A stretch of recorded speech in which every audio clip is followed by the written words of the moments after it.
पूरे बिहार में 75 साल में चपरासी से लेकर मुख्य सचिव तक अगर जितने भी लोग नौकरी में, सरकारी नौकरी में हैं, सबकी संख्या को आप जोड़ दीजिएगा तो वो संख्या होती है 23 लाख। 1.97% लोगों को ही सरकारी नौकरी बिहार में मिला हुआ है। और आपको ये सब्जबाग दिखाया जा रहा है कि हम आएंगे तो 10 लाख एक के बार दे देंगे। आप लोग पढ़े लिखे लोग हैं। 75 साल में 30 से ज्यादा सरकारों ने मिलकर 23 लाख नौकरी ही दिया है बिहार में। जाकर पढ़े लिखे आदमी है, चेक कर लीजिएगा। और लोगों को बताया जा रहा है कि हम तो साले भर में 10 लाख नौकरी दे देंगे।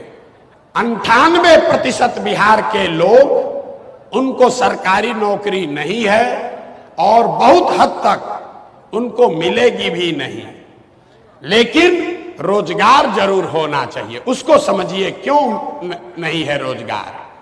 रोजगार इसलिए नहीं है, यहां से पलायन इसलिए है कि यहां पर रोजगार के जो संभावनाएं हैं उसको करने के लिए जो साधन सुविधा चाहिए, पूंजी पैसा चाहिए, वो आपके पास नहीं है।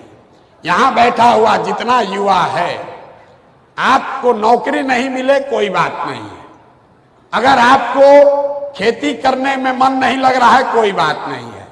लेकिन अगर सरकार की ओर से आपको 5 लाख, 10 लाख, 2 लाख ऋण मिल जाए, कर्ज मिल जाए सस्ते दर पर, बिना किसी गारंटी के, बिना जमीन गिरवी रखे हुए, तो यहां बैठे हुए बहुत सारे लोग वो कुछ ना कुछ अपना रोजी रोजगार कर लेंगे। पूरे दुनिया में लोगों ने रोजगार वैसे ही पाया है। अब आपको वो पूंजी यहां क्यों नहीं मिलती है ये समझिए। रिजर्व बैंक ऑफ इंडिया हर साल एक आंकड़ा जारी करता है पूंजी के संबंध में, जिसको कहते हैं क्रेडिट डिपॉजिट रेशियो। मतलब बैंकों में हमने कितना पैसा जमा किया और बैंकों ने उसके एवज में आपको, हमको, सबको मिलाकर कितना पैसा वापस रोजी रोजगार के लिए दिया, घर बनाने के लिए दिया, गाड़ी खरीदने के लिए दिया, पढ़ाई करने के लिए दिया। इसको कहते हैं सीडी रेशियो। पूरे देश में सीडी रेशियो है 75% औसत।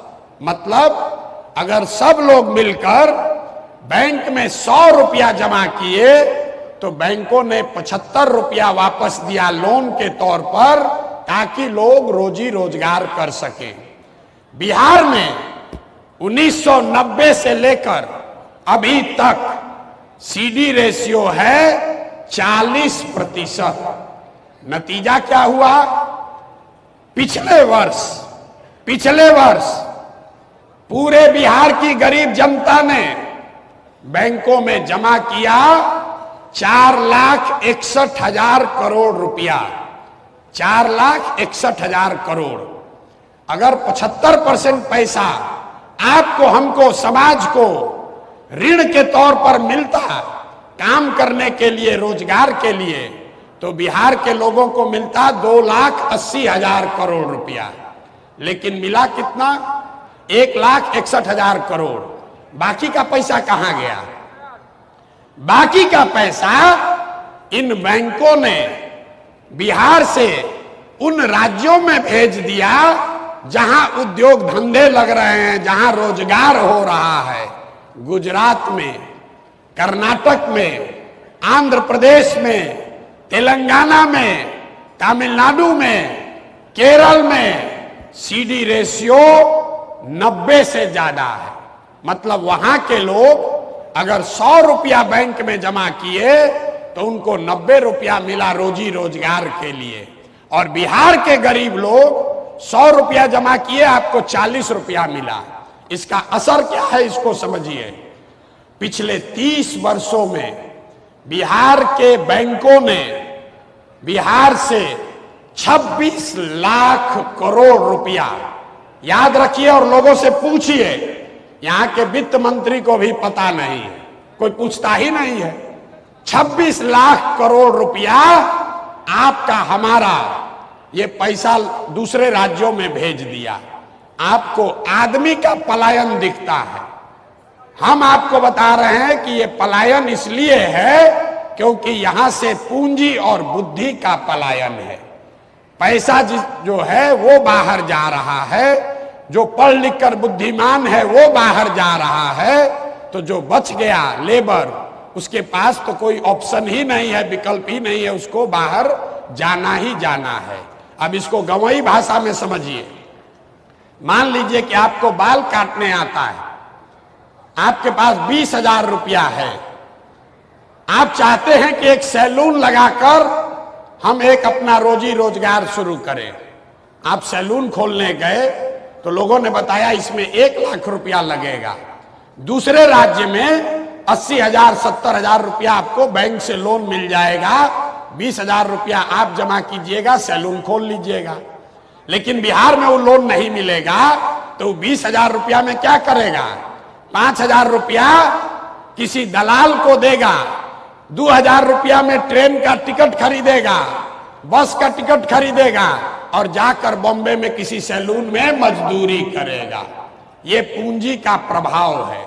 जन सुराज का मंत्र है कि 15 साल से कम उम्र के हर बच्चे को पढ़ाई की अच्छी व्यवस्था कर दी जाए ताकि बेरोजगारों की संख्या में इजाफा ना हो।